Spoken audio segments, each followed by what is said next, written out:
New from back on BK602S. Today, we keep on testing Spotlight. Hey, is it good? Is it reliable? Is it going to work? Well, guess what? We're going to find out all these things and more. I'm going to be testing heat up time, thermal recovery, temperature accuracy, build quality, internal design, and long-term durability.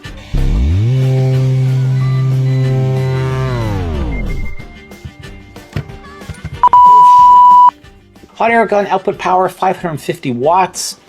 Maximum temperature, well, it goes all the way, it looks like up to 500 degrees Celsius. Alrighty, here we go. In the box, yes. Starting off with our back on BK602S instruction manual. Oh yeah, nothing like a brand new plastic wrap soldering station, especially when it's from Bakken. So we get right off the get-go some hot air tips. The main station. The gun. Everything is attached. Just gonna put it on the side like so. And I'll also get a couple of goodies here. What have we got? Some solder and some desoldering braid. Oh, we get tips. We get 1, 2, 3, 4, 5 extra soldering tips. That's always gonna come in handy. Whoa, we get more. Is that right? We get two. That can't be right. That's a lot. It's a lot of hot air nozzles. But anyway. Oh, a desoldering gun. Oh, I love these. I still like these, you know. Old school, but I like them. I like them. You can use that along with your soldering braid. And what is this? Back on rosin, flux rosin. We got rosin too. Holy moly. Oh, nice, nice. Can you smell that? Smells like Christmas. Yummy. Okay. And, wow, we got a lot of stuff here. We get tweezers. HRC 40 professional tweezers from back on. Love it. So, quite a lot in that little kit. The unit, we have a really nice storage area for all of those tips. Holds them all nice and secure, so you're not going to be missing them or losing them like I do. By the way, that brass sponge is definitely brass, so sometimes you'll get, sponges that claim to be, but they're actually not. You can just test it with a magnet, but in this case, we're getting the real deal. Nice brass cleaning sponge. I love this for cleaning. Much prefer this. I never use a sponge. I don't like mixing water and steel and whatever. Anyway. So there you saw the insides of the box.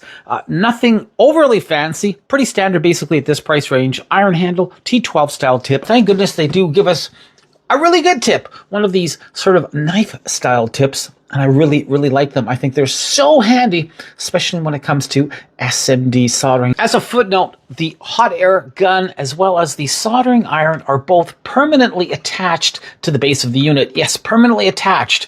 You cannot take them apart. Well, you can, but there's going to be some desoldering involved.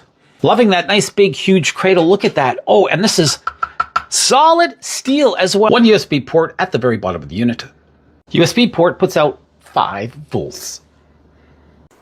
Size-wise, we can tell, really, considering that the back-on has both the hot air as well as the soldering compared to the UL, which is only soldering, not much of a difference size-wise. Perhaps a little bit more, maybe 20% bigger, but all in all, considering you're getting 2 for 1, I'd say size-wise, it's very competitive. Here's the strong point of the soldering station. Mucho strong point. Look at that display. Clear, crisp, concise. Tells you what the temperature is, tells you the hot air as well as the soldering temperatures. Man, that is easy on the eyes. Love it, love it, love that display. All right, so when you lift up that hot air gun, it will automatically invoke. Like so. Put it back, and it's automatically going to turn itself off. Nice safety feature. Once again, we have that really nice verbose screen. Check it out. So in a nutshell, we're getting all of our information with one glance. On the far left, we have our soldering, and on the far right, we have our hot air. In between there, we have our function keys, the USB charging port, air volume temperature adjustment switch, air volume temperature adjustment switch on either side of the display. Everything at a glance, super easy, handy to do. Now I'm going to start off by taking off that soldering iron, and let's do a quick temperature calibration. Not calibration, right? Let's just see if it's properly calibrated from the factory. Have it set to 350 degrees. And a slight overshoot coming in at 372, 73. Not bad, not bad. I'm not going to play with that. You can make adjustments to that calibration to get it spot on. In this case, I'm not going to bother. Hey, that's definitely doable. Oh, that's so verbose, that screen. Super clear. Yeah, so coming in around 365, 370. Hey, that works for me. All right, now we're going to try out the hot air. Same thing. Got it hooked up to the Kairitsu this time in temperature mode. And I've got a proper thermocouple attached. Let's just see if we're going to hit that 200 degrees Celsius mark. That is what it is set to right now. It's getting there. And yep, there we go. And there we go. So around 205-ish. Hey, once again, not bad. Right, fresh from the factory. Yeah, that works for me. Gorgeous display. I keep saying it. This is one of the nicest looking displays I've seen on a soldering station at this price. Take it off the cradle, that hot air automatically invoked.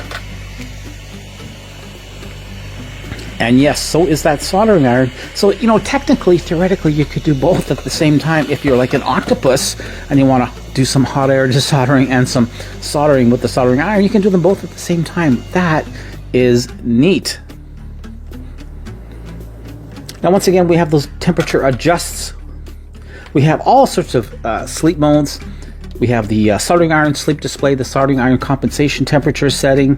We have the a galactic amount of temperature settings. I'm going to go through them all the functions really well laid out in the user manual.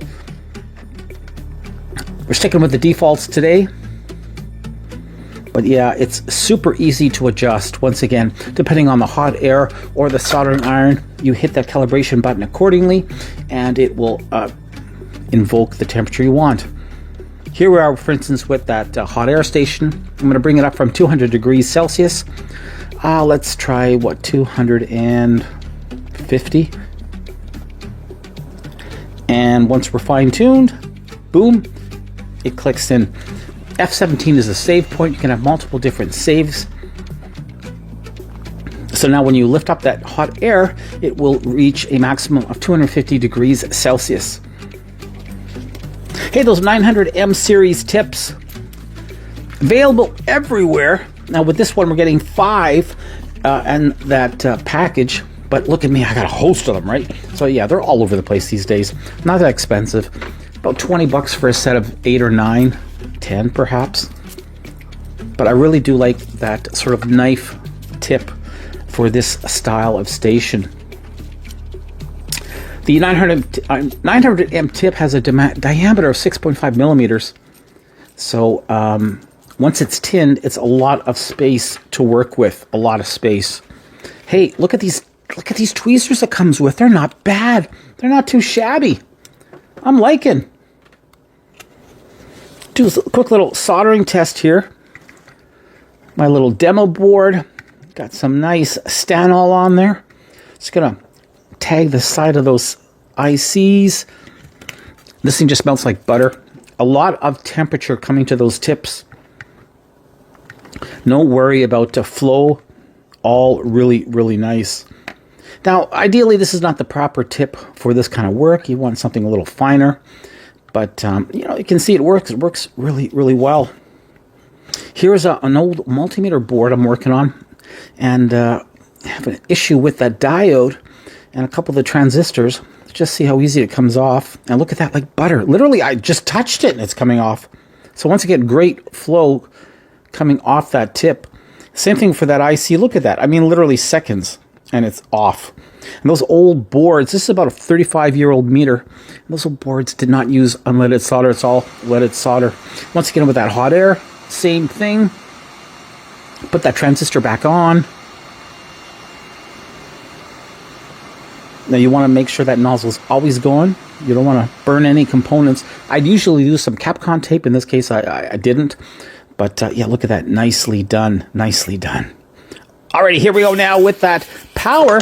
And once again, this is rated at 90 watts, but check it out. Yes, that went over 100 watts. The old water test. And bada boom, bada bing. We are definitely getting that power coming off the tip. So a little bit more than what it's rated for. Quick look now on the inside. Of course, we're going to take a look on the inside. Here we are, Section 1, your AC input protection.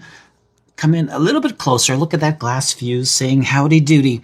AC in terminals, the glass fuse, F1 over here. Thick white wires going to the mains. And of course, that ground lug here is the green wire to the chassis. Basically, bringing in 120 volts or 220 volts AC, depending where you are. Fuse basically is your basic overcurrent protection. Safety bonding to the case, grounded. But really bare bones, no MOVs or EMI filtering visible that I can see. Typical for sort of a budget soldering station. A little bit further down here, we have a little SMPS block of the yellow transformer, caps, small little data board. We're looking at a flyback SMPS. Basically, it's converting AC to low voltage DC rails. 24 volt output, heater in the fan, and the 5 volts usually for the logic MCU. Transformer isolated, probably voltage step down. The electrolytic caps do the smoothing, and the switching IC, which is hidden under the board, yeah, it's all there. It's the heart of the unit. It's cheap, but it is effective. All right, now on the other side, we have the control board here. So this is at the top of the plastic part of the chassis. We have our microcontroller, which runs our temperature logic, the PID as it's known. Then we have our op-amp, signal IC, that's the U8, and thermocouples, NTCs, capacitors, and I do the power filtering, of course. And once again, we have our 110 volt, 220 volt switch. Chances are this is doing a triac-based AC switching for the heating. It's a little bit less expensive than a full DC control, but still it gets the job done. Yeah, so in a nutshell here, we have one output for the soldering iron, the other for the hot air, and fan is likely running on the DC rail. I mean, hey, you know what? In a nutshell, it does the job. It's simple, it's repairable. Something goes wrong down the road, chances are you're going to be able to swap out a part and fix it. The modular PSU and logic board, PID control, good stability, what have you. Do I not like anything? Well, it's not the highest end in terms of overall build, right? Let's face it. We have minimal input filtering, probably no isolation between some of the paths, and the components, yeah, probably not the highest grade capacitors, what have you. But remember, safety-wise, it's definitely going to be safe, and it's acceptable. It's not robust, but for the home hobbyist DIY, you're going to be just fine. All right, let's put it back together. Come back with my closing thoughts. Closing thoughts. And back on BK602S. Oh, yes. What a great soldering / hot air station.